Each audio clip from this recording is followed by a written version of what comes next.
Students are often frustrated when they come to an English-speaking country and can't understand a thing people are saying to them.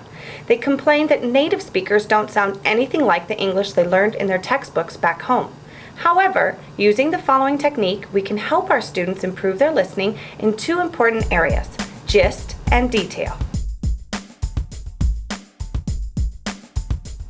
Every receptive skill lesson includes steps for gist and detail. These are important skills because we want our students to be able to not only understand the main ideas of what they hear or read, but also catch the smaller details. Today, I'm going to teach a listening lesson. I asked two fellow teachers to help me record a short dialogue to play in class. For the gist stage, I printed out some of the main events that happen in the dialogue and cut them into strips. I'll play the recording and ask the students to place the events in the order they occurred. If necessary, I'll let them listen to the recording more than once. For the detail stage, I've made a simple worksheet with true-false questions about the dialogue. Again, I'll allow them to hear it more than once if they struggle. Okay, so now we're going to listen to somebody's conversation about what happened this weekend. Hi Maggie, how was your trip to the mountains this weekend? Hi Carrie, not so good. Really? What happened? Well, first of all, we got a flat tire on the way. John cut his hand while he was trying to put the spare on, and we didn't have any bandages. What did you do? We got back on the highway and stopped at the first gas station we saw to get some bandages, but they didn't sell them. So we had to wrap his hand with his bandana to stop it from bleeding. But we eventually found a drugstore and got some bandages and antiseptic. Well, that's good. Yes, but things got even worse. We finally got to the trail, packed our backpacks, and started hiking. About an hour into our hike, it started raining cats and dogs. And we realized that we forgot our rain jackets in the car. You must have been soaked. Yes, and freezing too. We decided to give up and hiked back to the car. All we wanted was to get home and put on some warm, dry clothes. But the highway was jammed with people coming back from the mountains. I bet we didn't go over 20 miles an hour the whole way back. It took us over 3 hours to get home. Wow, sounds like you had a terrible time. Yeah, it was a pretty lousy weekend. Okay, so a lot of things happened in this lousy weekend. So what I have are some events on some slips of paper. And what I'd like for you to do is to put them in the order that you heard them, okay? Okay. Thank you.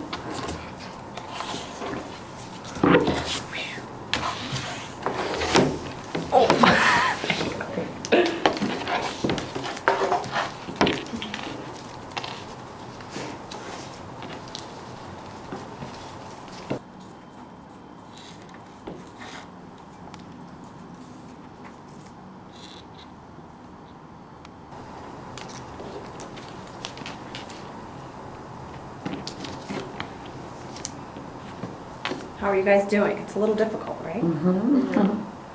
Sometimes it's hard to remember exactly what happened. Exactly. If you want, we can listen to it again. Would you like that? Please. Okay.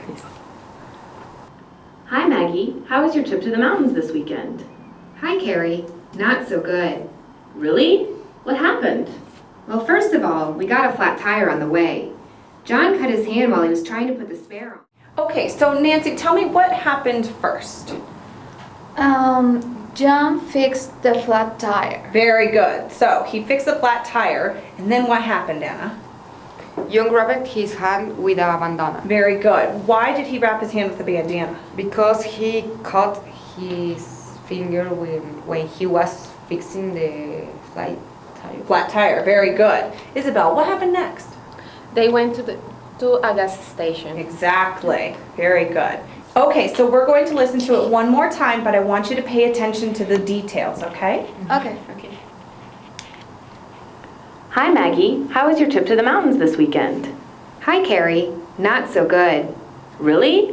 What Okay, happened? so now I have some very specific questions that I'd like you to answer true or false, okay?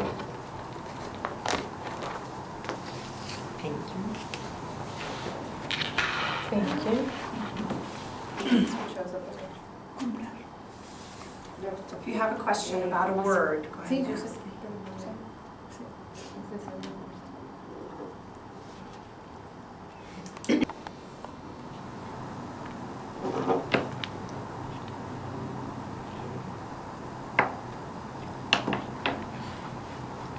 Okay, everybody finished? Yes. Yes. Excellent. Okay, so Anna, can you read me number 1?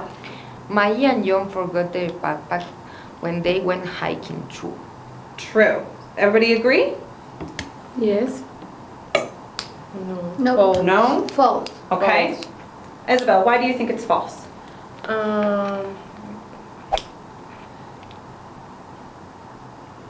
Did they forget their backpacks? No, they don't forget the backpacks. They didn't. forget the clothes for the For rainy. the rain. Ah, The jackets for the rain. good. Okay, Yeah, the name. excellent. So they didn't forget their backpacks, they forgot their rain jackets. Okay, Very good. rain jackets. Thank you. Isabel, what's number 2? They bought bandages at the drugstore. True. True. Everybody agree? Yes. Yeah. True. Excellent. Nancy, what's number 3? It was raining while John was changing the tire. False. False. Very good. Sandra, what's number 4? It took them exactly 3 hours to get home. False. False. Very Over good. 3 hours. Excellent, Yeah. Anna. It took them Over. over 3 Over. hours. 3 hours. Come on. These techniques could be used for any receptive skill lesson, but here are some more ideas. You'll find that many of these could be used for either gist or detail. The only difference is how general or specific you make them. Open-ended questions like who, where, what, etc. A multiple choice worksheet. Either or statements or questions. Retell or summarize the listening. Determining what info is found in the text or listening. True-false statements. Close or gap-filled text. Check off items on a list that are heard. Fill out tables, graphs, or flowcharts with information. Put pictures, sentences, directions, events, or instructions into correct or logical sequence. Correct the statements, example, students have the incorrect dialogue and have to correct it as they listen. Draw what's happening in the listening. Whichever activity you choose to practice receptive skills with your students, be sure to give them multiple opportunities to read or listen so that they can practice without the anxiety of having to get it right on the first try. Want more videos like this one? For over 100 how-to videos on teaching English as a foreign language, check us out at TEFLvideos.com.